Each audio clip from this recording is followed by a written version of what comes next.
Ningún simposio sobre la catástrofe estaría completo sin algún suceso que amenace una de las presentaciones. Debe suceder por prescripción médica. Debido a la influenza, le fue prohibido a Mel Chin venir a México. Sin embargo, bajo las órdenes del artista Mel Chin de encontrar un modo para que el espectáculo continúe, hemos trabajado con él y su equipo durante las últimas 48 horas para seguir con la presentación usando un reemplazo, quienes ustedes habrán de imaginar que es Mel Chin. Mel Chin, nacido en 1951 en Houston, Texas, es un artista visual conceptual, motivado en gran parte por las circunstancias políticas, culturales y sociales. Chin trabaja en una variedad de formatos del arte mediático con el fin de calcular el significado de la vida moderna.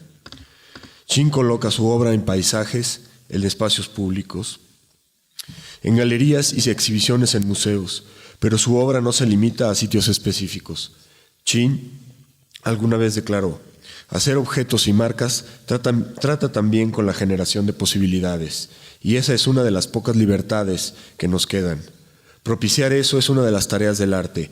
Mel Chin le han otorgado varios premios, entre los cuales destacan el US National Endowment for the Arts, el New York State Council for the Arts, Art Matters, Creative Council Capital y los premios de las fundaciones Penny McCall, Paul Krasner, John Mitchell Rockefeller y de la Louis Comfort Tiffany y la Nancy Grace Foundation.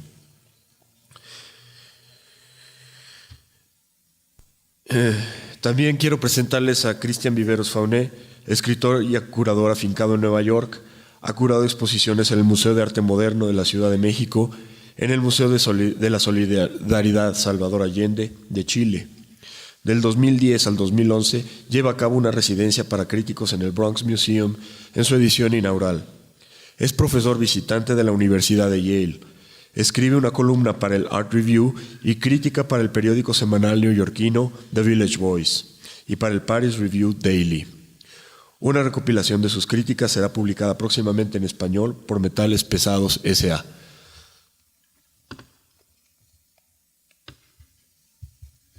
Cedo la palabra a Cristian. Gracias. Bueno, muchas gracias. Mel, bienvenido. Gracias. Vamos a empezar con un par de preguntas, Mel. Te ves muy joven, por lo demás. Comencemos, pues, con el texto introductorio de SITAC, del cual quisiera hacer particular énfasis sobre el siguiente enunciado para introducir mi primer cuestionamiento. Dice: una catástrofe implica a grandes rasgos un cambio, una crisis o un desastre definitivo, a partir del cual ya nada será igual. Un evento de la mayor trascendencia para la vida o el sistema al que se refiere, ya que significa su transformación inevitable e irreversible. Tú, Mel, joven Mel, realizaste el film 9/11 en el año 2006, en el cual empataste el 11 de septiembre de 1973 en Chile con el 11 de septiembre de Manhattan que tanto conocemos. Como uno de tantos chilenos que vivimos el golpe, conozco la manera en que una pérdida personal puede generar empatía con el dolor de otros. Pero, ¿por qué te parece a ti tan importante trazar una equivalencia entre estos dos eventos históricos, los cuales comparten una fecha en el calendario? ¿Fue para cuestionar o agujerear el fenómeno histórico del excepcionalismo norteamericano? Bueno, de hecho fue un intento por descentralizar la preocupación u obsesión estadounidense con el 11 de septiembre. Estados Unidos convirtió el 11 de septiembre de 2001 en una tragedia nacionalista, entre comillas, convirtiéndolo en una gran justificación de sus guerras subsecuentes. Recuerdo poco después del suceso visitar el lugar de los hechos, Ground Zero, en compañía de un amigo y encontrarme emocionalmente incapaz de aproximarme al sitio. Me detuve en seco, donde se encuentran todos los carteles con las fotos de las personas que perdimos. Estaba perplejo más que otra cosa, en medio del polvo y de escombros. Entonces volteé a mi amigo y le dije: cielos, ahora la esperanza será erradicada de un lugar más. De inmediato sentí la necesidad de hacer un proyecto y fervientemente tracé una novela gráfica bajo el seudónimo de Ignacio Moreles. Se imprimieron 1000 copias y yo llegué a las calles del sur de Manhattan en 2002, el primer aniversario del incidente, repartiéndola a quien se viera remotamente interesado. Se trataba menos sobre las fechas coincidentes y más sobre mi creencia en el potencial catalizador de la ficción basada en la realidad histórica. Supongo que parte del modo en que mi manera de ver al mundo se vio, de pronto, dramáticamente alterada, cuando me enteré sobre su septiembre 11. No supe de eso sino hasta 1983, o sea, 10 años más tarde. Un documento de la CIA de octubre de 1970 mencionaba cómo la mano del gobierno estadounidense necesitaba estar bien escondida mientras conducía operaciones secretas que llevaron al derrocamiento de Allende. Como respuesta, yo quería que se mostrara la mano chilena. Para ello recluté un equipo de animadores de Santiago. La idea de crear una historia de amor más que un documental para generar una ficción que fuera cuestionable y por ende sirviera como base para una investigación. Si el filme logra despertar suficiente curiosidad en alguien como para que busque la fecha del 11 de septiembre de 1973, cosa muy sencilla en nuestra presente era de Google, entonces contarán con esta perspectiva histórica desde la cual basar sus opiniones e ideas políticas. El público al que va dirigido es de gente joven, quienes serán la próxima generación de votantes y quienes tomarán las decisiones. Es importante entender el contexto que permite que estas situaciones sucedan. Bueno, aquí vamos a hacer una pequeña interrupción y Mel se va a transformar en una especie de locutor de noticias. Háganse la idea que lo están viendo por Fox News. Primero esto, perdóname. ¿El sonido? Lead contamination in parts of New Orleans more than double what experts consider safe. Scientists say high lead levels are linked to learning disabilities and the type of violence we see here. Val Bracey reports on a nationwide effort to clean up the city's contamination. This house on North Billary Street in St. Roch looks a little out of place. The Safe House was built as a conceptual art project to protect something very precious within. The Safe House, as creator Mel Chin calls it, is home to hundreds of fundreds, drawings of $100 bills by students from New Orleans and around the country. The plan is to put them all in this armored car and drop them off in Washington. We will deliver it eventually to Congress 1 year from now, because we need that time to collect 3 million drawings, 7,000 pounds of drawings that will be taken to the steps of Congress, where we'll ask for the even exchange, which is the amount that is estimated it would take to treat 86,000 properties here in New Orleans. Chin hopes to get $300 million from Washington to treat lead contamination in New Orleans, or at least bring awareness to the problem. Tulane scientists say in some parts of the city, lead levels are more than double the allowable rate. That 50% of your children in some parts of the city in the pre-Katrina had very high lead levels. It's a very disturbing aspect of the city. And I think it's related to the learning problems we see in the city and to the violence that we see in the city. Dr. Howard Milkey has made lead abatement his life's work. This is doable. We can handle this. I've done this myself. I had my own daughter was lead poisoned. I figured out that she was getting poisoned from a sandbox. I changed that, and overnight her blood lead levels dropped very rapidly. And I think we could do that for every child. Mel Chin came to New Orleans after Katrina, determined to help the city rebuild. He had no idea his rebuilding project would begin from below the ground up. Val Bracey, Fox 8 News. Scientists say the high lead level can be attributed to past use of lead paint and leaded gas.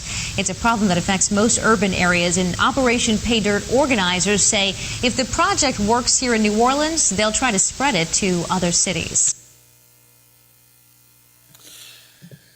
Muy buenas tardes a todos nuestros televidentes. Mi nombre es Mel Chin. Esto que acabamos de ver fue un reporte justo y balanceado acerca del 28 de noviembre del 2008. Este es enero 27 del 2011, con la operación Pay Dirt y el $100 Bill Project, proyecto del billete del Fondo 200, que es un proyecto que no ha terminado. Les suplicamos participen si aún no han hecho su aportación. La furia de Katrina dejó a muchos, yo mismo incluido, incapacitados para aplicar una respuesta creativa. Regresando varias veces al estudio de la conducta, se descubrieron muchas capas. Se ha llegado a la conclusión de que la magnitud del desastre requiere una respuesta proporcional.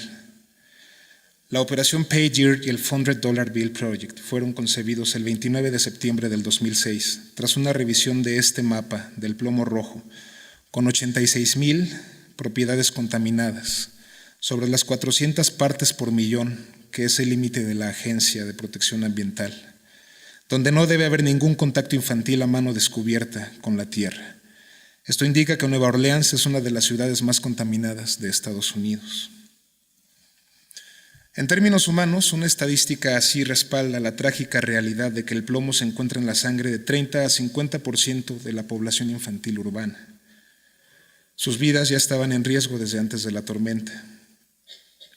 Informados de un costo estimado de $300 millones para transformar de un modo seguro la ciudad entera y sin un solo dólar disponible para apoyar el alivio de esta crisis, se decidió que se tendría que hacer más dinero, que se intercambiarían por una solución, que no podría ser obra de un solo artista, sino obra de todas las personas afectadas, que necesitaría un alcance a escala nacional para poder empatar la velocidad de la migración de las personas desterradas por la tormenta, y que requería un transporte. El $100 Bill Project comenzó como una operación ultra secreta. Los encargados son maestros de primaria y secundaria. ¿Fue un aumento? Ahora ya no es un secreto. Los millones se están manufacturando en las miles de escuelas que participan en todo el país. En Brooklyn, en Washington, D.C., Madison, Carolina del Norte, hasta San Diego, California. ¿Cuántos ahora tienen la oportunidad de ser un fan amigo Facebook del $100 Bill Facebook Fan Friend? Nuestro sitio web, fundred.org, es el recurso principal. Hemos desarrollado recursos educativos, incluyendo docenas de planes de clases y testimonios de maestros. Pueden bajar una hoja de trabajo e imprimirla por cuenta propia, o pedir la nueva plantilla ambientalmente amistosa de media cuartilla. Pueden celebrar a las mascotas e inscribir nuevos lemas como Olala. Pueden dibujar gente, o a Martin Luther King, o a un Che Guevara, o a distintas caras. O puedes comentar y reflexionar sobre la agonía de tu historia personal. Safe House se dedicó a servir como una presencia icónica funcional de uno de los vecindarios con alarmantes índices de crimen y contaminación por el plomo, además de estar destrozado por las inundaciones. Tras un recorrido por el vecindario de la 8ª Ward de Sandroch, Nueva Orleans, concluiremos con una fiesta callejera con DJ Baby Boy tocando. Públicamente presentamos el proyecto el 31 de octubre de 2008 en una conferencia de prensa nacional, introduciendo a los equipos artísticos, médicos y científicos y dando a conocer nuestras intenciones. Safe House abrió sus puertas a visitantes y gente local, eventualmente llenándose con fundreds. Ya sea que fuese Numa Thurman, quien como era de esperar se ocupó su sitio en lo alto de la casa, o Davon Charlotte de Sandroch, todos los fundreds fueron tratados con la misma importancia y aprecio. Safe House, ahora decomisada, se ha extendido como una representación icónica del proyecto a Houston, Atlanta y Filadelfia. Hemos armado un equipo de paisajistas y ecologistas para desarrollar el programa de recuperación de la tierra del plomo en toda el área urbana.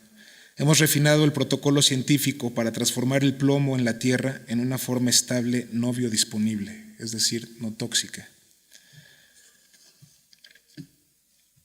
que no sea ofensiva para la sangre, los huesos y el cerebro de los niños. Y todo esto será entregado 3,000 kilos creativos de moneda, protocolo y método de transformación urbana, vía camiones blindados abastecidos por cafeterías escolares, movidos por aceite vegetal. Estamos comprometidos con presentar la voz democrática que cada ayuda representa, desde los jóvenes de Beverly, Massachusetts, hasta los viejos como Rosina Woolfolk Ward de San Luis, Missouri, de 92 años. Cuando contemos con la carga completa de dibujos, podremos llevar a la gente a las puertas del Congreso en espera de un intercambio por dinero real para llevar la acción. La capacidad de la comunidad para terminar la amenaza del plomo tóxico a la tierra. Pero la simplicidad de la solución, dibujar, recortar, enviar, cargar, recolectar, entregar, presentar, intercambiar y transformar, al cinismo, incredulidad y movilizar a la voluntad política.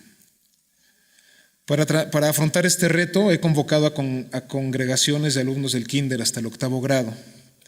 Nos hemos reunido con miembros del Congreso y continuaremos abriendo el camino para otros líderes políticos, como el representante Elijah E. Cummings del Distrito 7 de Maryland, para apoyar este intercambio de expresión humana por fondos no simbólicos y acciones concretas. El proyecto no se trata sobre mí, trata sobre el compromiso de 3 millones de artistas de ciudades como Providence, Cleveland y Detroit, Denver, Oklahoma y Portland, todas ciudades afectadas por el plomo. Esto es el comienzo de una celebración. Como muestra de un compromiso real, nuestros integrantes estudiantes, quienes creen en nuestra misión, la recolección de billetes simbólicos comenzó en el estado de Luisiana, donde el camión se ha topado con estudiantes bañados de luz espiritual. Estudiantes en gozosa celebración del proyecto y estudiantes ofreciendo sus mejores deseos a un camión cargado de generosidad. El mismo señor $100, Benjamin Franklin, le ha dado sus bendiciones al proyecto. Tenemos una filosofía Malcolm XXX de entregar la voz, la ciencia, el método de transformación física de Nueva Orleans, a como dé lugar, por cualquier medio, modo y acción necesarios. Ahora, 358.283 dibujos más tarde, hemos visto el amor en Mount Juliet, Tennessee. Nos hemos nutrido de ese amor. Presentando ese amor en una funda de guitarra llena de 7.328 Fondrets. Nuestro conductor Tori, sin barreras de raza, ha sido alentado con unos Bring It On por chicas blancas en Mississippi, chicas latinas en San Antonio, por los inmigrantes de Arkansas y en Arizona con bolsas de dinero dibujado a mano. Hemos visto a los Notoriously Bigger Baltimore Fondret Boys, o sea, chicos de Baltimore notablemente grandes, hablando sobre los hundreds of Fondrets, o sea, los cientos de Fondrets. Hemos atestiguado la cobertura mediática del estilo casero de Provo, Utah, y el Fondret Moda y Passion en Monarch Hike, Coconut Creek, Florida, llegando con fuerza a 10.497 Fondrets. Una tremenda entrega de soldados también en Beverly, Mass, y aprendices de guardias en Casper, Wyoming. A los guardias del MICA de Baltimore, haciendo recorridos de práctica a Washington, D.C., aguarden, están llegando noticias de último momento. Reportamos que los directores y curadores del Museo de Hirshhorn de Escultura y Pintura presentaron este estudio de los 3 millones de Fondrets de Washington, D.C., y han acordado procurar su aceptación a la colección permanente del museo Smithsonian cuando se entregue en 2011. Más noticias de última hora. De la respuesta de emergencia de la región 9 de la EPA desde Oakland, California, el 16 de octubre de 2010.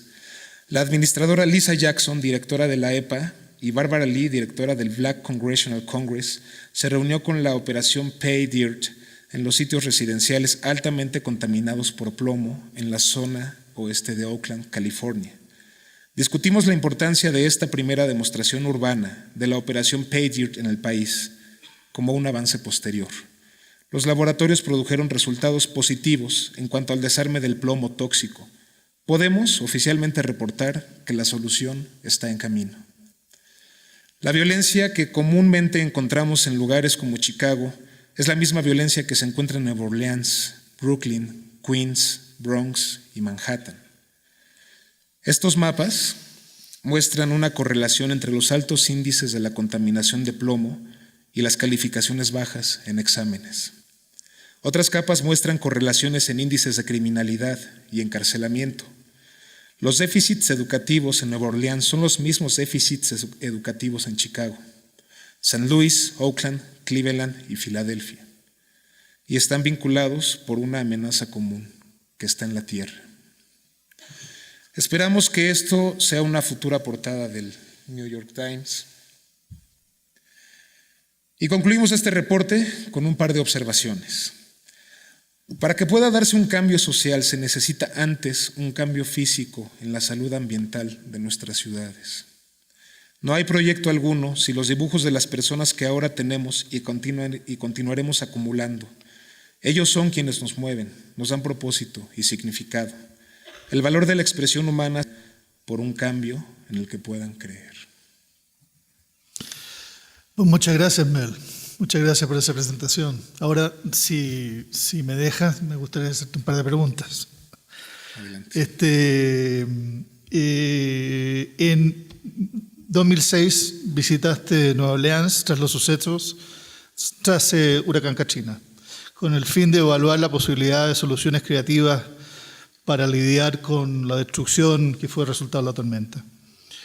Una vez ahí, iniciaste Operación Pay Dirt para atacar este terrible problema que precedía a Katrina, pero que demostraba ser igual de importante, los altos índices de contaminación de plomo en la tierra de la ciudad. Para ayudar con los fondos para la Operación Pay Dirt, tú implementaste este proyecto $100 Bill en escuelas en todo el territorio norteamericano. La idea era recaudar $300 millones, que luego llevarías al Congreso con la propuesta de cambiarlos por dólares reales, es decir, dólares simbólicos a dólares reales. En este proyecto esencialmente le pides tú a los niños de las escuelas del país o muchas escuelas del país que dibujen sus propios billetes, ¿no? Sus propios Benjamins. Ese es básicamente el proyecto, ¿no es cierto? ¿Qué más hay? Sí, así es, Cristian.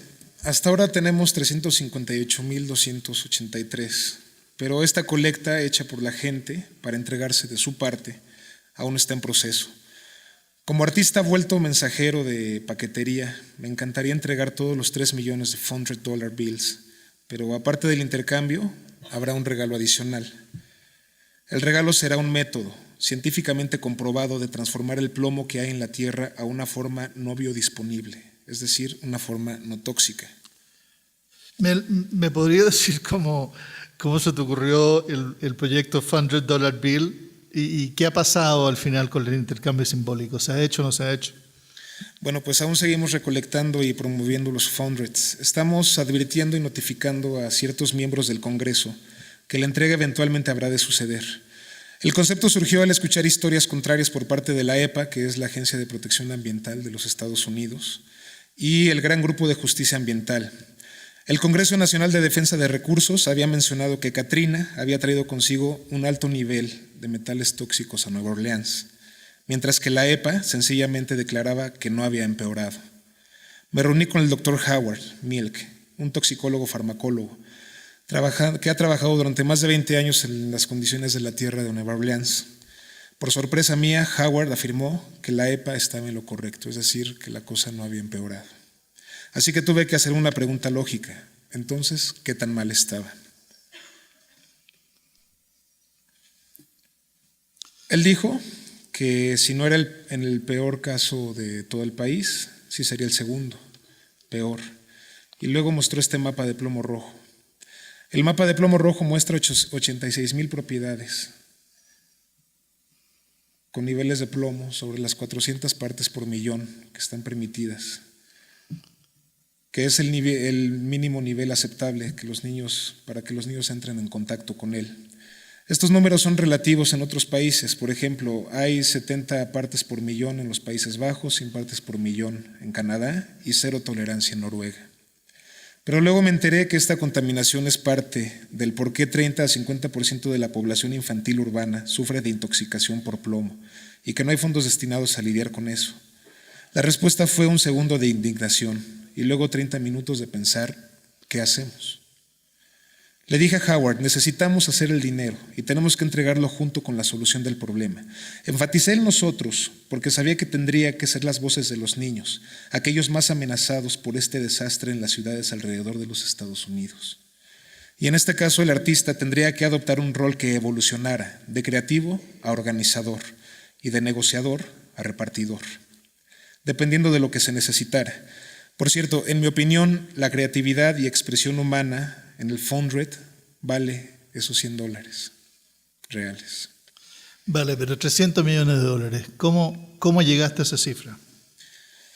El científico Dr. Milk ya había llegado a este número para una solución que no involucrara tratamiento, que fuese más bien cubrir todas las propiedades afectadas con 6 pulgadas de sedimento limpio del río Mississippi que tuviese un nivel de toxicidad menor. En este caso, sus números llegaron a 250 millones. En mi conversación con Howard, yo agregué otros $50 millones, siendo que me parecía que era necesario tratar de transformar el plomo. El tratamiento sería una forma adicional y crucial de seguridad para que la solución se requiriera una sola vez, para luego ser generacionalmente estable. El proyecto Fundred se parece mucho, bueno, en realidad le debe mucho a tu primera obra ecológica y activista, el Revival Field. Es una especie de proyecto de arte paisajista, ¿no? Trabajaste con el científico el doctor Rufus Cheney y utilizaste plantas llamadas hiperacumuladores, conocidas por su habilidad de extraer metales pesados de la Tierra. El proyecto inicial sucedió en un tiradero en St. Paul, Minnesota, y duró 3 años. ¿Nos puedes contar un poco más sobre ese proyecto Revival Field? ¿Cómo se te ocurrió? ¿Qué te llevó a esa idea como un método de hacer arte? Bien, pues el Revival Field trata sobre cómo probar que ciertas plantas pueden, y en efecto lo harán, recoger ciertos metales de la tierra. Aquí hay un video corto sobre este concepto. Sé que se menciona el plomo de nuevo, pero aún no se han encontrado plantas que recojan el plomo. El metal que se trataba en este caso en el Revival Field era el cadmio y el zinc. Uno es muy tóxico para los humanos y otro es muy tóxico para las plantas. The diversity of life has been deeply affected by industry.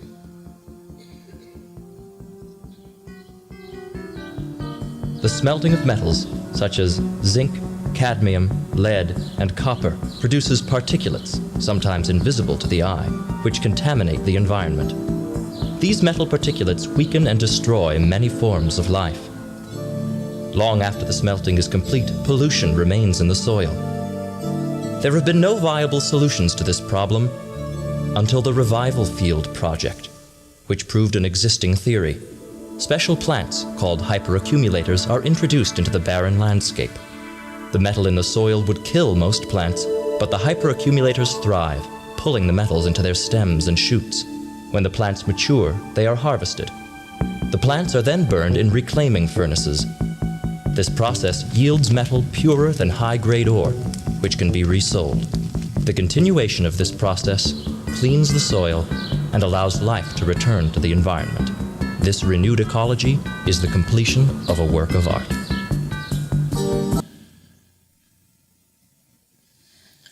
Bien. Esto surgió después de que completé mi primera muestra individual en el Hirschhorn en 1989.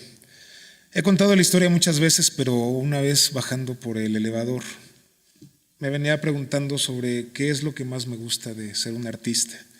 Mi voz interna respondía que me encanta hacer la parte de investigación que resulta de las ideas y crear objetos que representen esas ideas con mis propias manos.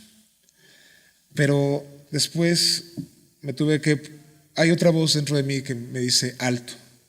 Así que me detuve, regresé a mi estudio en Nueva York y durante unos 6 meses no produje nada. En vez de eso, pasé el tiempo repitiéndome un mantra autogenerado, indagar y destruir mis nociones previas. Debido a esta investigación libre, me topé con aquel ensayo de Terence McKenna en el World Earth Review, declarando que las plantas podrían remover materiales tóxicos de la tierra, y ahí se me prendió el foco.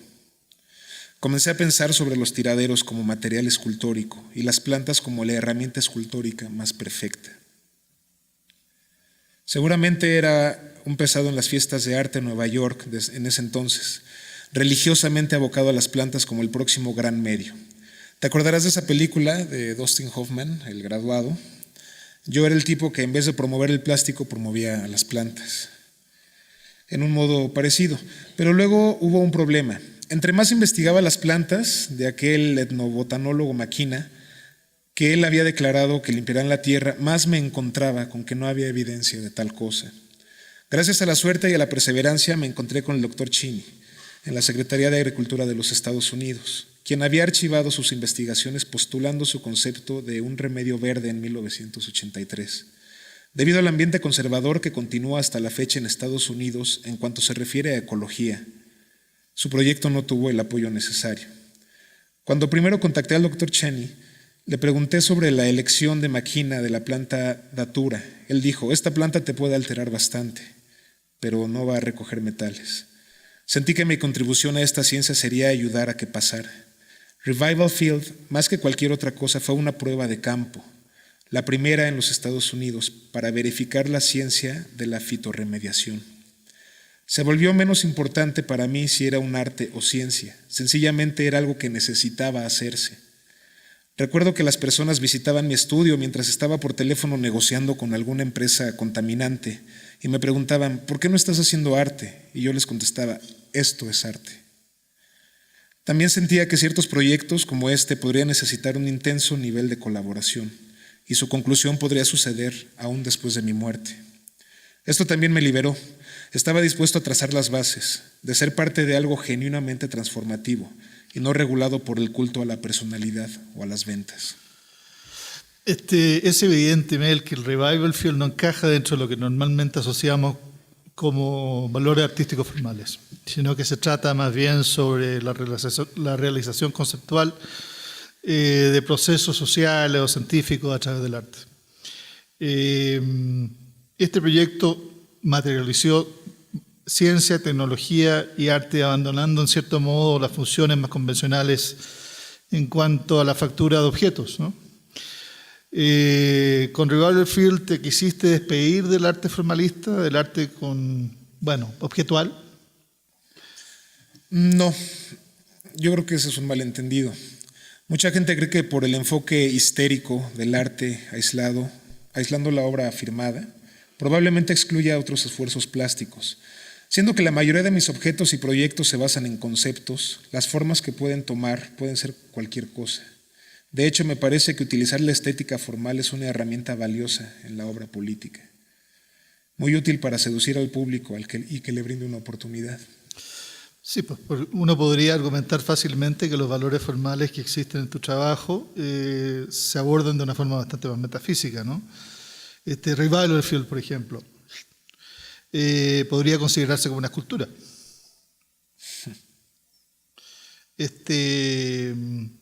O también un performance, ya que esculpiste una ecología viviente de una que estaba básicamente muerta o moribunda. Además hay belleza en esto. Hay una poesía genuina en la idea y la manipulación de estos hiperacumuladores.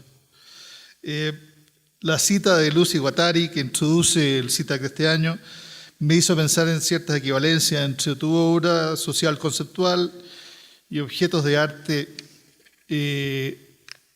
más estéticos, de corte más tradicional. La cita dice, el arte lucha con el caos, pero lo hace con el fin de convertirlo en algo sensorial, incluso por medio de la más encantadora marca, del paisaje más encantado.